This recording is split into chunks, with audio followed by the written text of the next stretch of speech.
Our economy has forfeited more than $150 billion in lost growth, shattered infrastructure, and displaced livelihoods. And we still fight because the alternative is to surrender, and surrender is not a word in the Pakistani dictionary. Just the year gone by, 2024, was our deadliest year in a decade. At least 685 of our service members embraced martyrdom in 444 separate attacks.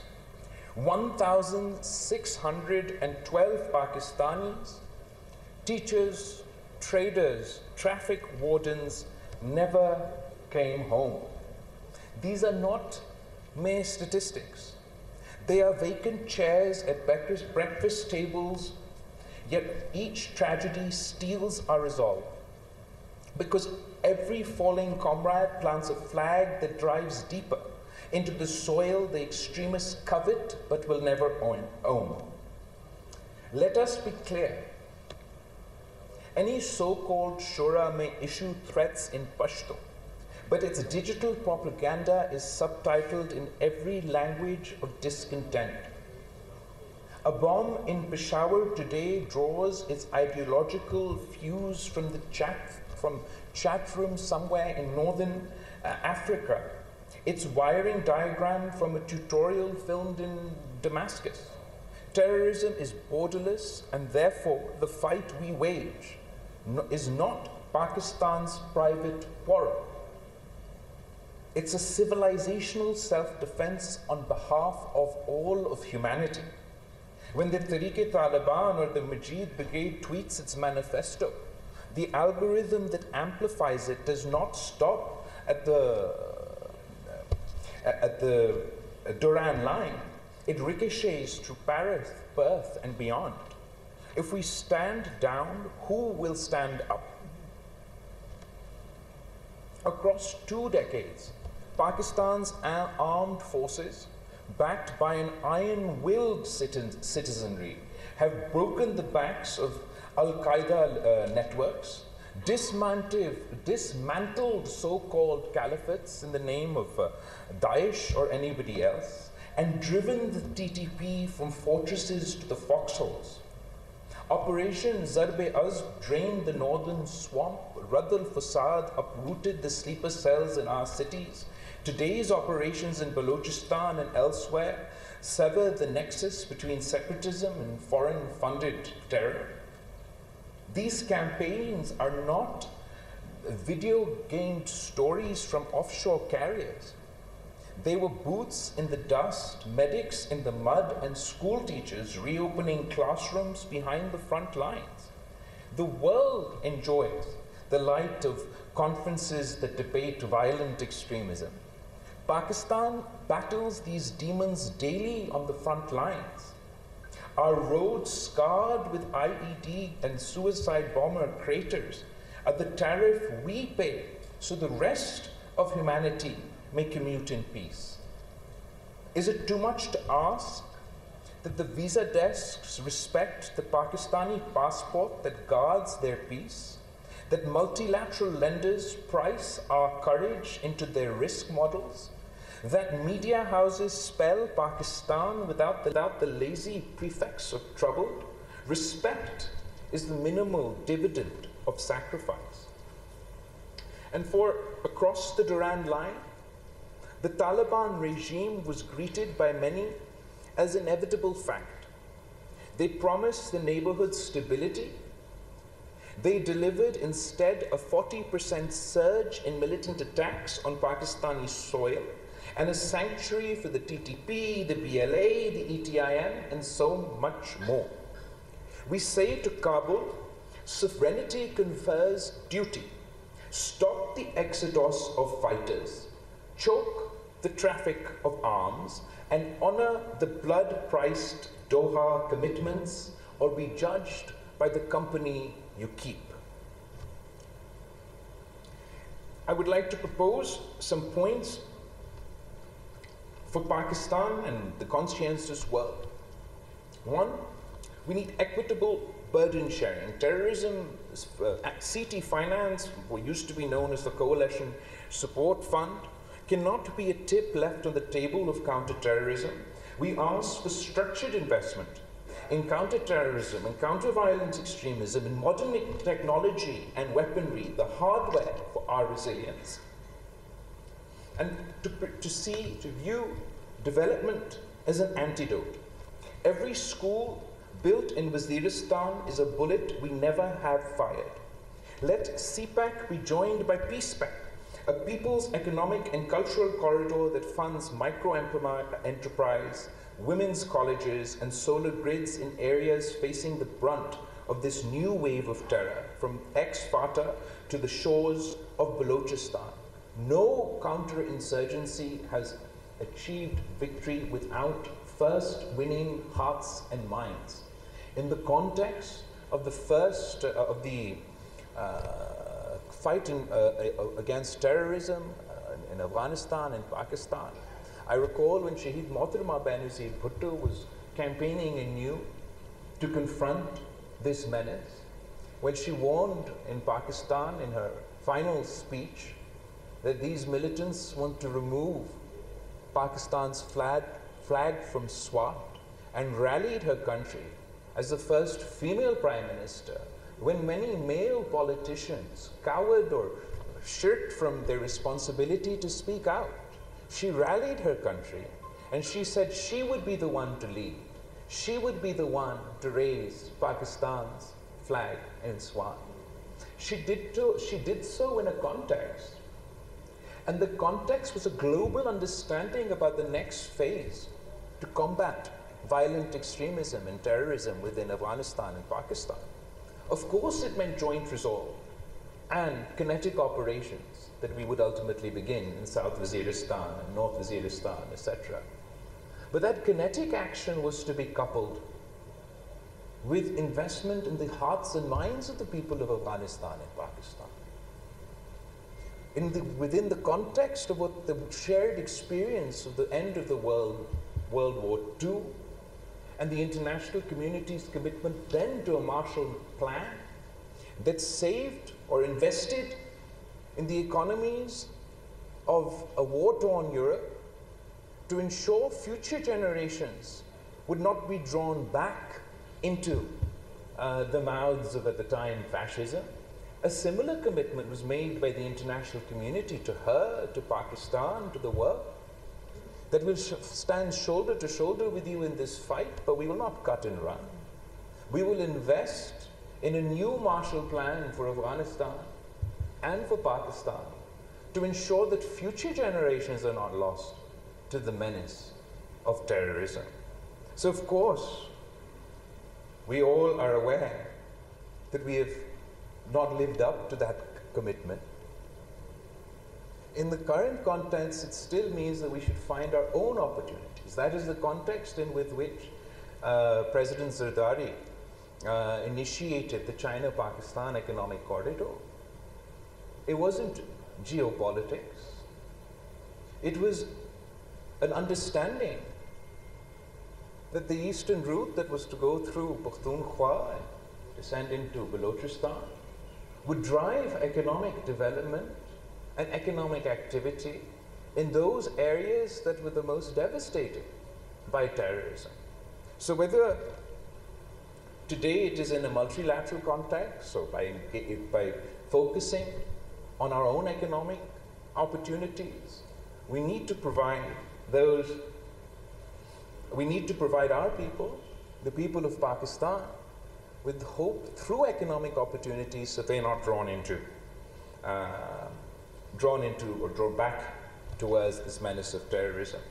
We need to focus on the digital realm, and I've advocated before for a digital Bill of Rights. We absolutely require a digital Bill of Rights for our youth, one that grants them the opportunity to flourish in the digital age, protects their digital fundamental rights, but also acts as a digital iron dome against the proliferation of extremist content online.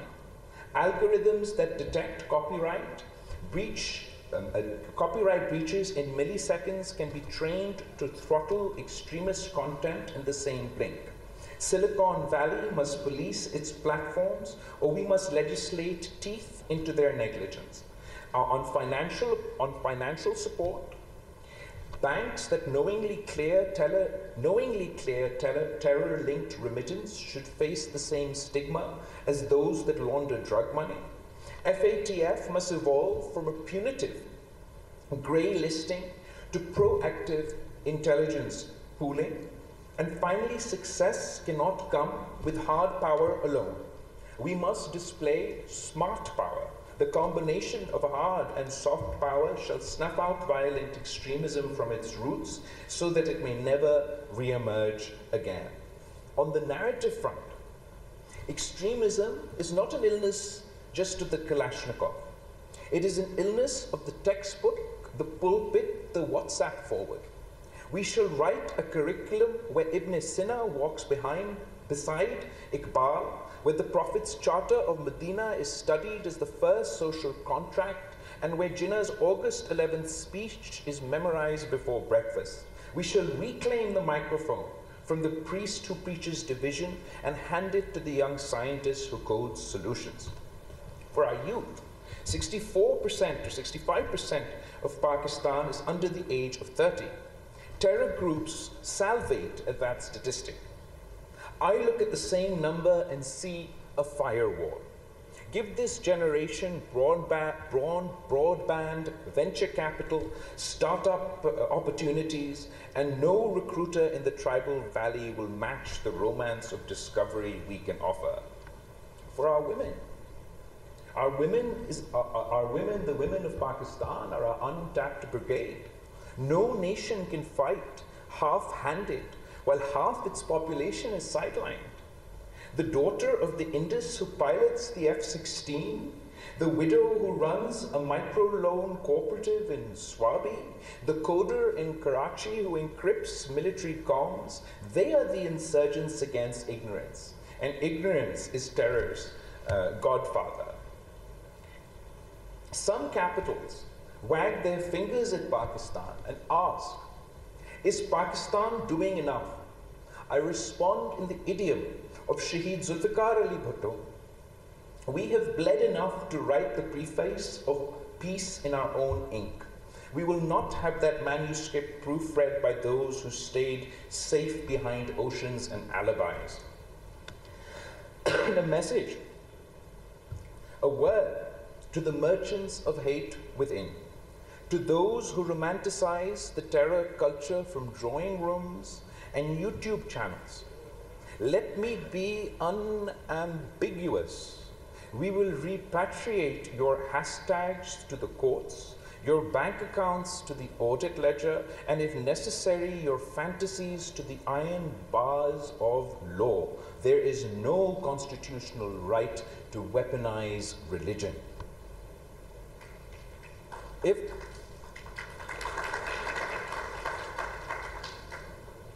If the world demands that Pakistan outlaw militias, which we are doing and have done, it must also demand that every people live free of collective punishment. Selective outrage is the oxygen of extremist recruiters. From the Kashmir Valley to the olive orchards in Palestine, the world must deliver a just peace. To India, I say, we have a shared stake in ending this cycle of fire.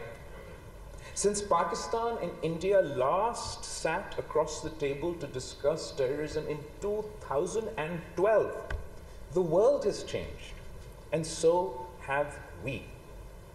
We have fought and won the most extensive counter-terrorism campaign in modern history. South Waziristan was cleared, North Waziristan dismantled, urban sleeper cells uprooted, and new operations launched after the fall of Kabul. We transformed our financial system to meet the most rigorous global standards after our successful FATF grey list exit. Pakistan stands among the most serious counterterrorism states, if not the most serious counterterrorism state on earth. It is time that India recognizes this transformation, not as a concession, but as an opportunity. Terrorism is a collective menace. No border fence, no nationalist rhetoric, no regional hegemony can shield one nation from a fire it may have helped light on the other side. If infrastructure, safe haven, or subsidy is extended to groups like the BLA or the TTP, that same network may one day irrigate militancy that threatens India itself. Fire does not distinguish between the arsonist and the architect. We all learned this the hard way after 9/11, and it's time India does so as well. Terrorism has no nationality, no religion, no caste, no creed. It respects no border and abides by no law. I offer from this floor a clear proposition.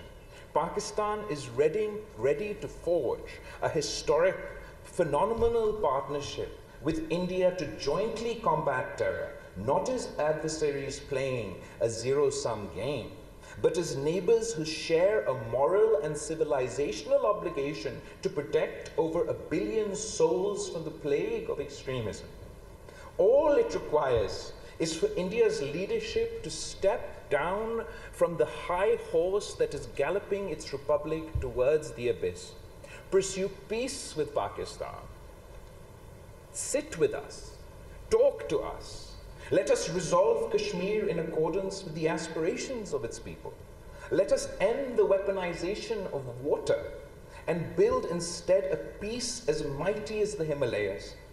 Let us return to our shared traditions grounded not in hatred, but in the ancient soil of the Indus Valley civilization. It is not weakness to extend a hand, it is wisdom. And to the world, I would like to extend an invitation. Come train with us. Come learn from Pakistan. Learn from our armed forces. Learn from our special forces. Learn from our police force. We have waged the most extensive counter-terrorism, counter-violent extremism battle from generation to generation. Study our counter-terrorism authority dataset. Few databases are richer. Come walk a rebuilt Pakistan in the aftermath of terror. Few places tell a more vivid before and after. Let's let partnership replace perception. I speak not just as former foreign minister or chairman of the Pakistan People's Party, but as a son of the soil who has met mothers holding photographs of children lost to blast, as a brother of journalists who dodge bullets telling the truth, as a citizen whose generation was shaped by the sound of explosions. I pledge that Pakistan will pursue every cell, choke every pipeline, and confront every narrative that seeks to turn our cradle of civilization into a cemetery for hope. And from this house, I ask a unanimous resolve. In the words of Shaheed Mohtarma Benazir Bhutto, we have come too far, sacrificed too much to turn back now. And from our allies, I ask the courage of consistency. Stand by us when we win headlines, and stand with us when we bury our dead. And in conclusion, when my grandfather Shaheed Zulfikar Ali Bhutto thundered at the United Nations in 1965, he warned, "We will fight for 1,000 years, but we will not surrender." Today, I echo him with one revision. We will fight for as long as it takes, but we will not need 1,000 years. because our enemy is small against the expanse of our conviction, and conviction is the oldest, strongest weapon known to humankind. Let the clerics of chaos know. The people of Pakistan have endured empire and earthquakes, partition and dictatorship, floods and pandemics. Your improvised explosives are a footnote in a story whose chapters are written in resilience. Let the merchants of fear know, each time you strike, we rebuild taller. Each time you divide, we reconcile deeper. Each time you preach death, we invest in life. And let the world know, when the dust settles of this era, the chronicles will record that Pakistan, misunderstood, maligned, yet magnificent, stood at the trench line, stared into the abyss, and by the grace of God and the grit of our people, dragged humanity back from the brink. Pakistan, Zindabad.